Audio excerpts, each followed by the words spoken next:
Сәлеметсіңдер ме, құрметті балалар? Бүгін Қазақстан тарихы 5-ші сынып сабағымыздың тақырыбы көшпелі мал шаруашылығының қалыптасуы. Сабақ мақсаты көшпелі мал шаруашылығы мен егіншіліктің қалыптасуын түсіндіру болып табылады.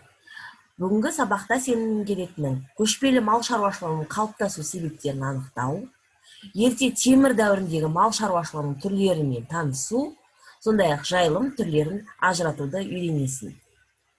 Бүгінгі сабақтың зерттеу сұрағы көшпелі мал шаруашылығы неліктен Қазақстандағы ежелгі тұрғындардың шаруашылығының негізгі түріне айналды. Бүгінгі сабақта мынандай сұрақтарға жауап іздеп көрейік. Қазақстанның қай жерінде көшпелі мал шаруашылығы жақсы дамыды? Көшпелілік дегеніміз не? Мал шаруашылығының қандай түрлері болды? Тебіндеу дегеніміз не? Ал сабағымызды бастайық, балалар. Қазақстанның қай жерінен көшпелі мал шаруашылығы жақсы дамыды? Жалпы көшпелі мал шаруашылығы негізінен батыс және орталық Қазақстанда жақсы дамыды, балалар. Батыста және орталық Қазақстанда.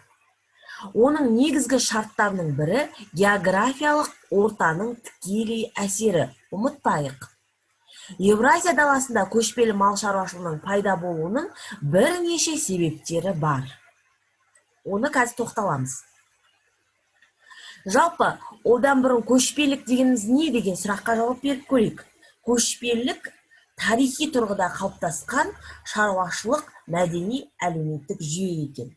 Ерте темір дәуірінде адамдар егіншілікпен айналысты ма деген сұраққа жауап іздейтін болсақ, біздің заманымыздан бұрынғы 2-ші мыңжылдықта климаттың өзгеруіне байланысты егіншілікпен айналысу тиімсіз болды, балалар.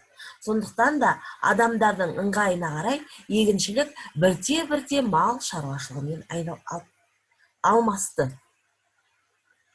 Көшпелі мал шаруашылығы қандай өнім береді деген сұраққа бәріміз жауап бере аламыз, иә? Я, балалар. Сендер дұрыс айтасыңдар. Көшпелі мал шаруашылығына көшу артық өнімді алуға мүмкіндік берді.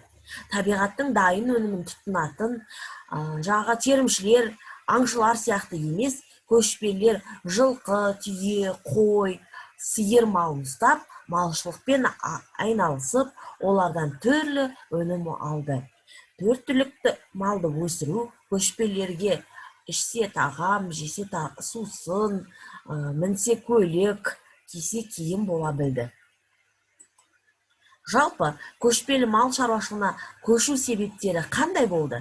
Жаңа айтып өткеніміздей, бірінші климаттың өзгеруі. Яғни, табиғатта құрғақшылық белең алып, жауын шашын азайды. Осылайша егіншілікпен айналысу қиындады. Екінші бір себеп, негізгі себептердің бірі деуге болады, ат әбзелдерінің жетілуі. Ат әбзелдерінің жетілуі жылқыны көлік ретінде пайдалануға мүмкіндік берді. Міне осы жерде әлемдік өркениетке жағы көшпелілердің тигізген бір әсер болды. Мал басының көбеюі жаңа жайылымдарды қажет етті. Көшпеліктердің мал шаруашылығының қандай түрі болды деген сұраққа келсек, мал шаруашылығының 3 түрі болды.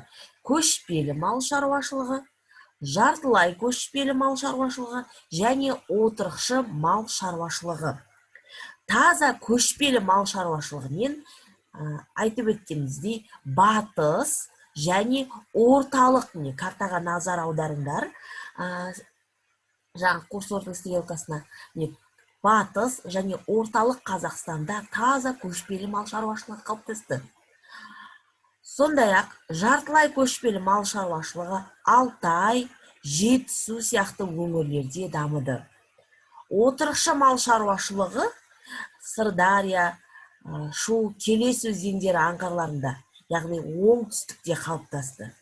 Бұл аймақта отырықшы мал шаруашылығымен қатар егіншілікпен де айналысты. Есімізде сақтаймыз, балалар, мал шаруашылығының 3 түрі болды. Енді көшпелілер тебіндеп жайылатын малды көбірек өсірген. Ал жалпы тебіндеу дегеніміз малды қар басқан қысқы жайылымда бағу екен. Тебіндегі мал тұяғымен қарды ашып шөбін жейді. Бұл ежелден келе жатқан әдіс. Тебіндеп жайылуға жылқы, қой малы бейім келеді екен. Сондықтан да көшпелілер көбірек жылқы және қой малын ұстады. Сондай-ақ көшпелілер мал шаруашылығымен айналысып, қыста қыстауға, көктемде көктеуге, жазда жайлауға, күзде күзеуге көшіп жүрді. Ал енді осы 4 түлік малдың ішінде сиыр малы тебіндеп жайлауға бейімсіз, икемсіз келеді екен. Сондықтан да көшпелілер қыста алдын ала жиналып әзірлеген жем шөппен сиыр малын асырайтын болған. Түйені көлік ретінде пайдаланған. Бәріміз білеміз, түйе сусыз, қорексіз ұзақ уақытқа шыдайды. Соны көшпелілер көлік ретінде пайдаланған. Осақ малдан бағана айтып өткеніміздей, тебіндеп жайылуға бейім келетін қой малын баққан екен. Себебі ол ыстыққа да, суыққа да бірдей төзімді, кермек суды іше береді, су жоқ болса қарды да жей берген. Енді балалар, жайылымның 4 түрі бар деп айтып өттік, е? Маусымдық жайылымның түрлері қандай дегенде бірден біз күзгі қоныс, күзеуге шығынсыз, аман есен жету мақсатында көш алғашқы күндері баяу, ақырын қозғалады. Сондай-ақ жайлауда семірген мал зорғып кетпеу үшін асықпай, баяу жүретін болған. Күзеуге мал аяғы баспаған, шөбі мол, қыстауға жақын жайылымдарды таңдаған екен. Күзгі қоныс мал қонын сақтауға тиімді, көшпелі тұрмыс ыңғайына қарай қолданылатын дәстүрлі шаруашылықтың түрі. Жайлау қыстаудан алыс жатқан даладағы қоныс. Жайлауға жазда мал баққан білеміз. Жайлаудың шөбі шүйгін, суы мол, салқын жерде орналасқан. Одан кейін көктемдегі қоныс, шөптің жаңадан қаулап шыққан кезінде көктем айларында мал жаятын өріс екен. Көктеуге мал төлдеп болған соң ғана көшеді. Ал қыстау қазақтың байырғы қонысы мекені. Қыстау қатты суық болмайды, ықтасынды, әдетте суы бар, оты мол жерге орналасады. Қыстауда малға арналған жылы қоралар да болады балалар. Сабағымызды түсінсек, енді тапсырмаларды орындауға көшсек қайтеді балалар. Бірінші тапсырма, ақиқат немесе жалған екенін анықта. Мен қазір мәліметтерді оқимыз. Сендер дәптерлеріңе бірінші, екінші, үшінші, төртінші мәліметтердің ақиқат немесе жалған екендерін белгілеп қойыңдар. Көшпелі мал шаруашылығы негізінен батыс және орталық Қазақстанда жақсы дамыды. Екінші мәлімет, біздің заманымыздан бұрынғы 9-шы мыңжылдықта климаттың өзгеруіне байланысты егіншілікпен айналысу тиімсіз болды. Үшінші мәлімет, адамдардың тіршілік етуіне қарай мал шаруашылығы бірте-бірте егіншілікпен алмастырылды. Төртінші мәлімет, көшпелі мал шаруашылығына көшу артық өнімді алуға мүмкіндік берді. Ақиқат немесе жалған екенін анықтап болсақ, келесі сұраққа жауап берейік. Екінші тапсырма, тебіндеу сөздерінің анықтамасын тап.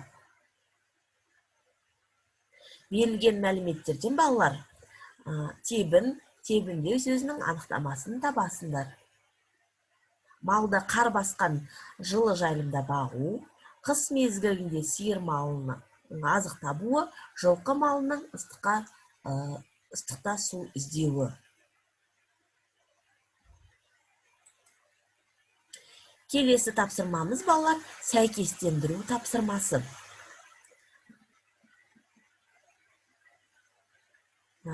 Бірінші бағанда 4 түлік мал берілген, екінші бағанда олардың анықтама берілген. Осы анықтамалармен сәйкестендіреміз. Көп күтімді қажет етпейді, кермек суды іше береді, тіпті суы жоқ болса қар жейді, суық пен ыстыққа төзімді. Қай мал? Тебіндеп жайылуға икемсіз, сондықтан оларға жем-шөп әзірлеуді қажет етеді. Бұл қай мал? Жүк көлігі ретінде пайдаланады, жылдам қозғалады, ауыр жүкті көтеріп жүре алады. Олар сусыз және қорексіз ұзақ күнге шыдайды. Ол қай мал? Ыстық пен суыққа төзімді, тебіндеп жайылады, керек азығын қар астынан тұяғымен аршып алады. Бұл малдың қай түрі? Дұрыс жауап беріп болсақ, балалар, келесі тапсырмамызға көшеміз. Сендерге 4 тест сұрағы берілген, сол тест сұрақтарына жауап беріп көрейік. Тебіндеп жайылуға икемсіз, қысқа жиналған жем-шөптен қоректенетін түлік. Түйе, жылқы, ешкі, сиыр. Ежелгі Қазақстанның тұрғындарының көшпелі мал шаруашылығына көшу себебі. Көшпелі тайпалардың ықпалымен көшпелі мал шаруашылығы болған жоқ, жаңа еңбек құралдарының пайда болуынан, климаттың өзгеруінен. 3-ші сұрақ: қысқы тұрақ, көктеу, қыстау, күзеу, жайлау. 4-ші сұрақ: таза көшпелі тұрмыс қай аймақта қалыптасты? Оңтүстік және шығыс Қазақстанда, батыс және орталық Қазақстанда, Жетісу өңірінде, солтүстік Қазақстанда. Тестке балалар, сабақ уақытында біз Quizy жүйесі арқылы жауап беруімізге де болады. Сабаққа рефлексия жазуды да ұмытпаймыз. Әдеттегідей, сабақта түсінгендеріңді, сабақта қиналған сұрақ, жаңадан білген бір факт, және келесі сабақта білгілерін келетін мәліметті маған жазуларыңа сұраймын. Оқу тапсырмасы, яғни үйге тапсырма, оқулықтың 31-32 параграфын 82-85 беттегі оқып, сондай-ақ мына суреттерге қарап, мұқият қарап, көшпелілердің жыл мезгілдеріне қарай қоныс аударатын мекендерін жазып, сипаттап шығуларыңа болады. Осымен сабағымыз аяқталды. Келесі сабаққа дейін сау болыңдар.